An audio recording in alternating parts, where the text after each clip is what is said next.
Welcome back to London and to a side of the city associated with British royals and the landed gentry.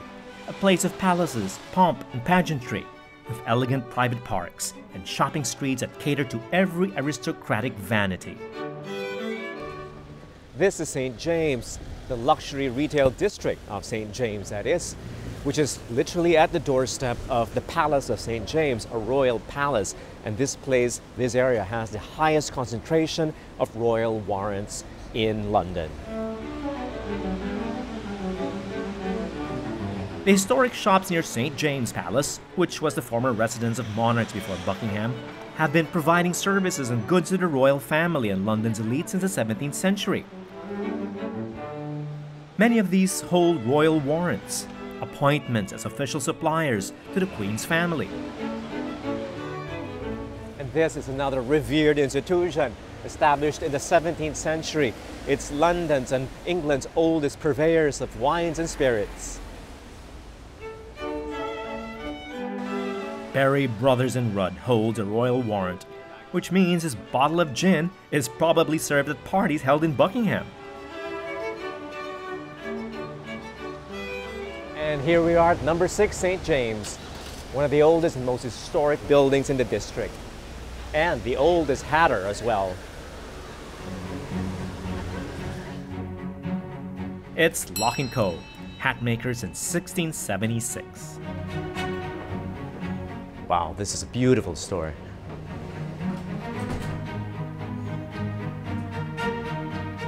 And a historic one too.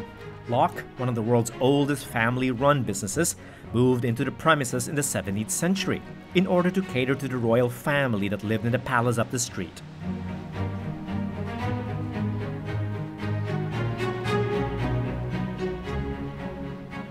So this says it all, royal warrants. Yes, literally, as you can see on the wall, it projects a seal of approval. Obviously, we call 2 royal warrants. This you'll see is Duke of Edinburgh's warrant, and this is Prince of Wales. We always have done these 2 royal warrants. And these would be generations of the princes and the dukes. That's right. Apart from generations of royals, their hats are worn by members of the British elite. But these collection up here, you will see. Alongside a commission from the current Queen, you'll find those from famous men, ranging from statesmen to celebrities. Right. Is there something particularly British about wearing hats? There is. Obviously, as you can see, it spells British. Smartness spells British. You know, counterpart to that, there are other cultures who pride in the way they appear, the way they look, and equally, Lock does the same with our hats. And the hat, you want to look, you know, to your best. Hat is an answer. And what would be the quintessentially British hat? Right, good question. If I was to say one hat, I mean, we do a collection of hats, but yes, dates what, 1849? It's our signature hat, bowler hat. The bowler is more than just a British hat style, it's a national icon. It literally came to be when Earl of Leicester, a son, came to Lock with this idea of having a protective headwear for his gamekeepers. And Lock delivered this prototype to his specification. And what he did was, when it was presented to him in the shop, and he placed it on the floor, and he jumped on it, and that withstood his weight. And obviously it was approved as a protective headwear. The bowler evolved to become a sign of sophistication, the most formal hat for gentlemen, apart from the top hat, of course. Among the bowler's most famous fans was Sir Winston Churchill, who wore a square-topped variant called the Cambridge. The key to wearing a bowler without looking goofy is getting the right fit. This requires an appointment with Lock's master hatter, who uses a conformateur to take the shape of the head and a series of old-fashioned hatting techniques. If the bowler seems too conservative, there are other styles to choose from. Apart from statesmen, royals, and aristocrats, some of these hats were popularized by pop culture icons. Let's take the trilby, or the sundown as Lock & Co. call it. This was worn by Sean Connery in the movie Dr. No. And this one, perhaps more familiar to most of you, a pork pie hat worn by Frank Sinatra. Their authentic Panama hats are great for tropical weather. And for casual wear, their flat caps are my personal favorite. And in my opinion, the perfect all-weather accessory. The shops in St. James literally dress you from head to toe, from England's best hat makers to its most revered shoemaker, John Lobb.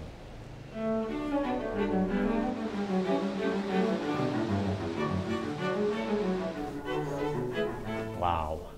John Lobb in London has been described as the most beautiful shop, not just in London or in England, but in the entire world, and I know what they mean. Number 9 St. James is another historic building, the former home of Lord Byron, the famous British poet. John Lobb holds 2 royal warrants as official bootmakers of Charles, the current Prince of Wales, and his father, the Duke of Edinburgh, following a long tradition that began with King Edward VII, who presided over that opulent age in England known as the Edwardian era. The firm is currently run by Jonathan Lobb, the 5th generation of the Lobb family, a shoemaker like the founder. So actually learning, as a craftsman, I trained as a last maker. So I was taught last making by my father, who in turn learnt from various craftsmen, his own father, and it was handed down. But in order to learn that craft, I've applied myself to it for the best part of 30 years now. So it's a thing you do every day.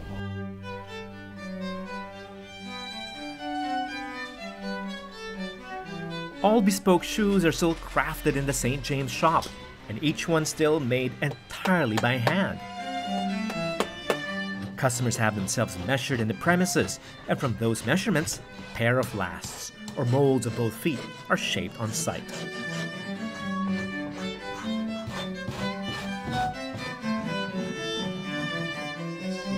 Each one has their own. Thousands of these lasts have been accumulated over the centuries, each pair representing a virtual who's who of British society, from Prince Charles to Sir Laurence Olivier, Queen Elizabeth to Lady Thatcher. You never know whose feet are cozying up to yours, if indeed you too are a John Lobb customer.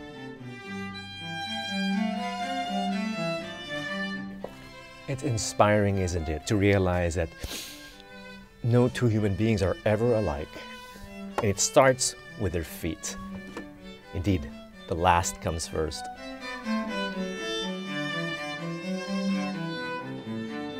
Yes, the last does come first, and after picking a specific shoe style from their display, or from your own imagination, the pair is stitched, finished, and polished by hand, following an age-old process that, with fittings included, could take half a year or more to deliver, at a starting price of £3,500 per pair.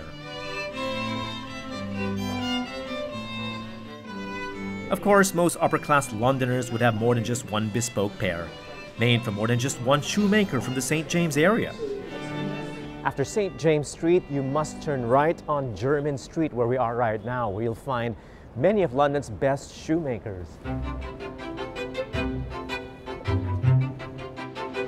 J.M. Weston, Crockett & Jones, Foster & Son, Edward Green, all are known for elegant handmade shoes. And for casual footwear, there's Trickers, another royal warrant holder. And this over here is my favorite shop on Jermyn Street. It's Turnbull & Asser, the creme de la creme of shirt making. They've been making shirts since 1885. While you're here, check out Floris, perfumers in 1730, and the Queen's official supplier. A lot of people pass this statue every day, but they don't really recognize who he is. But if you're into classic gentleman style, you'll know that he is Beau Brummel, the original dandy and the forerunner of the modern day fashion influencer. And St. James was his playground. Brummel is credited with popularizing trousers, and for having once said, quote, "To be truly elegant, one must not be noticed." His credo has influenced upper-class British style ever since, an understated fashion sense epitomized by the legendary tailors of Savile Row close by.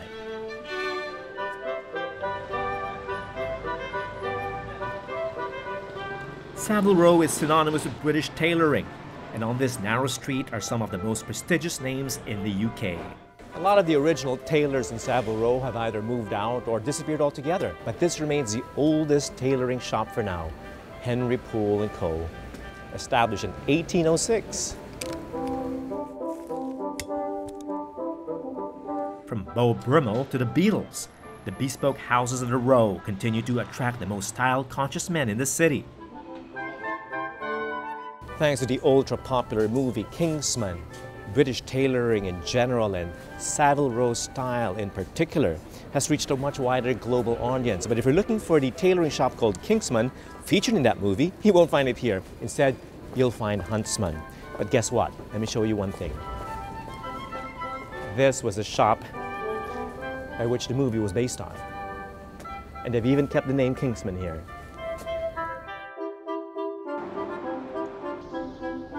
Up next, our tour of aristocratic London takes us around its upper-class neighborhoods, which stops at two of its most elegant Grand Dam hotels.